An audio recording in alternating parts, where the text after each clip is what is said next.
talked about were the two different ways that you could prove that it's a right triangle. One by the slope, and then two using the Pythagorean theorem with the distance formula. Okay, and then I picked some of my favorite Pythagorean triples. Now, the 3, 4, 5 is the easy one, and any multiple of 3, 4, 5 is also a Pythagorean triple. So if we went through and multiplied by 2, 6, 8, 10. If we went through and multiplied by 3, 9, 12, 15. If we went through and multiplied by 4, 12, 16, 20. Any multiple. Now 5, 12, 13 is one. The 3, 4, 5 and the 5, 12, 13 are the two that the SAT tends to use a good bit.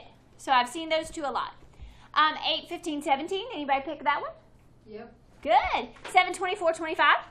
Yep. All right. 20, 21, 29? Yep. No? This one, for some reason, is one of my favorites. I don't know why. The 9, 40, 41. Yeah, it's one of mine. And there we go. It showed up down here, didn't it? Okay. So this statement said that we know what it is if it's equal. If a squared plus b squared equals c squared, it is what type of triangle? Right. But a squared plus b squared does not always equal c squared in a triangle. Now c, if it's not a right triangle, is not called an hypotenuse, is it? C just always represents, what did it say right up here? The longest side. C represents the longest side. And you needed that for some that you did on the next page. So, if a squared plus b squared is greater than c squared, then it is an acute. Well, here I go. I find my links. 6 squared plus 7 squared is greater than 8 squared. So this one is acute. And then on this one, 9 squared plus 9 squared, my longest side is 13. Well, this is obtuse because this is less than. Therefore, it makes an obtuse triangle. Any questions about that? So if a squared plus b squared is greater than c squared, it is acute. And if it is less than, it is obtuse. So we had to use that information on this page. Now, what I did first was I plotted my circle. I plotted those points and drew in a circle. Now, I cheated and used the circle drawer, but it's still not perfect because it doesn't go through the points exactly. Now, I determined that the center of the circle was the midpoint of that diameter. So the length of the radius is 1 squared plus 3 squared, so it's the square root of 10. The diameter would be the square root of 40, which is 2 roots of 10, right? That makes sense. Double the radius, you get the diameter. Okay. So, since I'm dealing with the diameter here as one of the sides of the triangle, I'm going to keep in mind that square root of 40. So what I did was distance formula between here and the points between negative 4, 4 and negative 6, 0. Negative 4, 4 and 2, 0, 2. So that's where I got the square root of 20, square root of 20. Well, do you see that these are equivalent? And when they're equal, what kind of triangle is that? Right.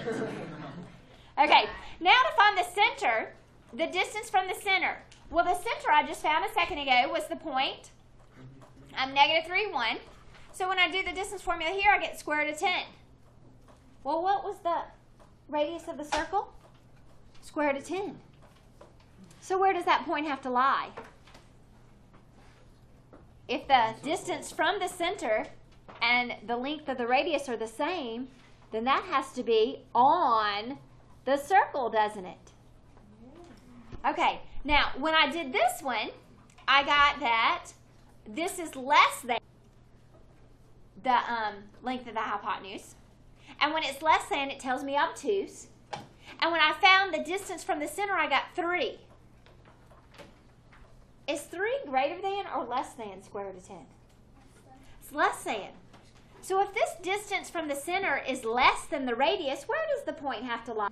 Inside the circle. Does that make sense for B?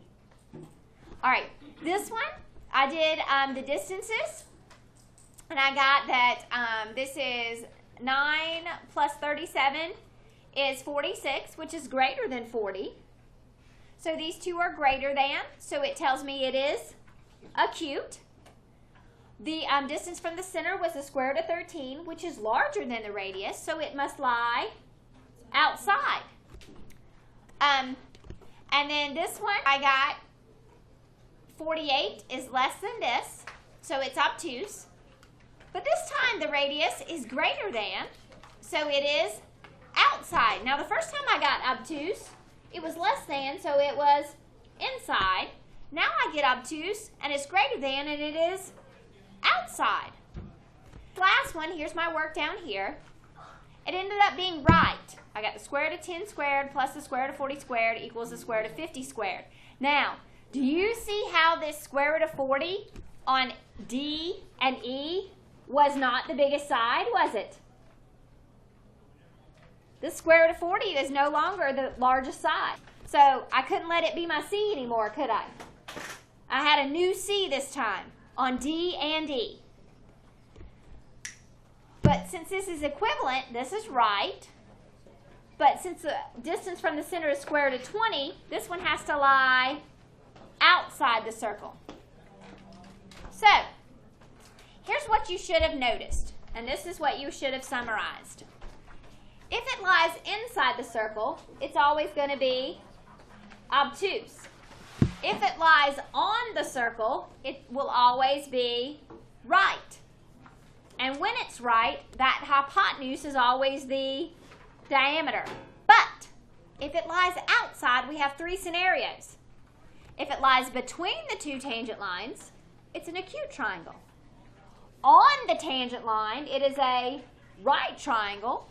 And outside the tangents, it would be an obtuse triangle. Now, we only gave you one example of each, so you may not have seen all that by doing our task, but I have a really cool thing to show you that makes you see it really easily. Between?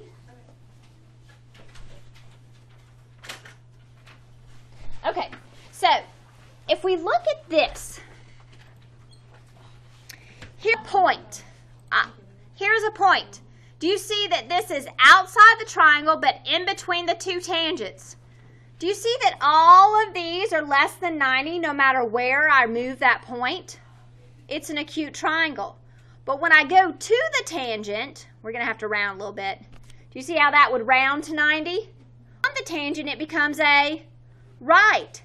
Outside the tangent, do you see that bottom angle is greater than 90? It is now obtuse.